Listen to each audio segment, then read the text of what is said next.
Howdy, partners! The internet is a crazy place, especially when it comes to food. I love a good recipe adventure, but some recipes, downright wacky. I just had to try them, for science, and for laughs. Now, I'm no stranger to a hot stove. My kitchen, my domain. Spatulas are my weapons. Apron, my battle armor. I was ready to tackle these crazy recipes. Bring on the weirdness. First up, spaghetti donuts. Yes, you heard right, spaghetti, in a donut shape. Skeptical? Me too. But the internet swore they were delicious. I boiled the noodles, mixed them with cheese, then the tricky part, stuffing them into donut molds. They looked interesting. After baking, the moment of truth. They smelled like spaghetti and cheese. Not exactly a donut aroma, but the taste, surprisingly not bad. Like cheesy, portable spaghetti. Not a bad invention, internet. Pickle cupcakes. Yes, you heard that right. Cupcakes made with pickles. Just saying it makes me giggle. Pickles? In a cupcake? It sounds like a joke, right? But no, this is a real recipe I stumbled upon. This recipe screamed internet dare. You know, one of those quirky, bizarre food trends that you just have to try to believe. But I'm not one to back down from a challenge. I decided to dive right in and see what all the fuss was about. I chopped up dill pickles, very finely I might add.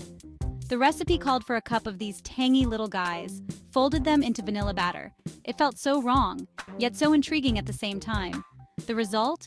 Green speckled batter that smelled vaguely of pickle brine. Not appetizing. I was skeptical, to say the least. The baked cupcakes? Well, they were green. A very unusual sight for a cupcake, but I was committed to seeing this through. The frosting helped mask the pickle flavor. Somewhat. I used a classic cream cheese frosting, hoping it would balance out the tanginess. The verdict? Not a winner. The pickle flavor was just too overpowering, even with the sweet frosting. The sweet and sour combo? Not for me. It was a confusing mix of flavors that just didn't work together. Stick to pickles on the side, folks. They belong in a sandwich or on a burger, not in your dessert. But hey, at least I tried something new. Section 5. Cereal milk pasta, breakfast for dinner gone wrong. This is where things took an unexpected turn. Cereal milk pasta. This one intrigued me. I love cereal. The crunch, the sweetness, the nostalgia of childhood mornings. I love pasta. The versatility, the comfort, the endless possibilities of sauces and toppings. But together, that's a different story. The recipe called for cooking pasta in cereal milk. It sounded bizarre, yet oddly fascinating. Could this be a hidden gem or a culinary disaster? I opted for Fruity Pebbles. Their vibrant colors and fruity flavor seemed like they could add an interesting twist. The colorful milk was promising. It looked like a rainbow in a bowl, a whimsical start to an unconventional dish. The smell, like a sugary, milky dream. It was reminiscent of those last few sips of cereal milk, sweet and comforting. But the taste, oh boy, it was a different story altogether. The first bite was confusing, to say the least. The pasta tasted like disappointment. The sweetness of the cereal milk clashed with the texture of the pasta, creating a dish that was neither here nor there. Sweet and savory just don't always mix. The balance was off, and the flavors were fighting each other rather than complementing. It was like eating Fruity Pebbles after brushing your teeth.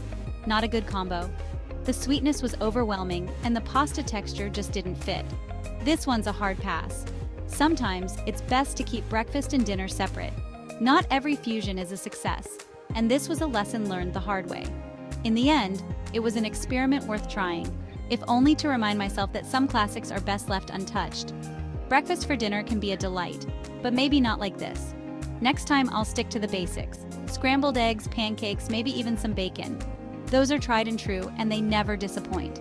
Sometimes, simplicity is key, and when it comes to food, comfort and familiarity often win out over novelty. Here's to better culinary adventures ahead. Section 6. Banana sushi when cultures collide badly. Last but not least, banana sushi. Yes, you heard that right. Banana sushi. A fusion of flavors that, on paper, might sound intriguing, but in practice, it's a whole different story. This one felt wrong on so many levels. But I persevered. The idea of combining the creamy texture of peanut butter with the sweetness of bananas, all wrapped up in a tortilla, was bizarre. Yet, I was determined to give it a fair shot. I spread peanut butter on tortillas, added banana slices, rolled them up. The process was simple enough, almost too simple. It felt like I was making a snack for a child rather than a sophisticated dish. Then slice them into sushi-like pieces. The act of slicing the rolled-up tortillas into bite-sized pieces was oddly satisfying. They resembled sushi in shape, but that's where the similarity ended. They looked, well, like banana burritos, not sushi. The taste? Overwhelmingly banana-y. The visual appeal was lacking, and the taste was even more disappointing. The peanut butter got lost in the banana overload. It wasn't terrible, just not sushi.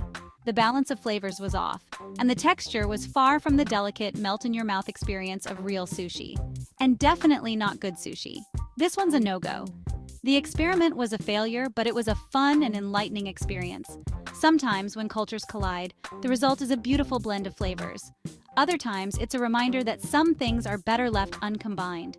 This was one of those times. Section 7. The taste test. A roller coaster of emotions. Trying these recipes? A wild ride. Some bites made me laugh. Others made me gag. But hey, that's the fun of experimenting. You never know what culinary masterpiece or disaster you'll create.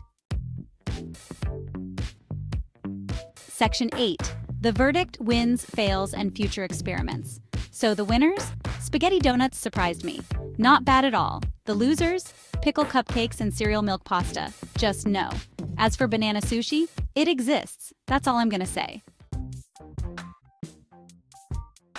Section 9. Join the culinary chaos. Now go forth and get cooking. Try these recipes yourself, or find even weirder ones. Share your culinary adventures. Let's embrace the weird, the wacky, and the downright delicious, or not, world of internet recipes. Happy cooking!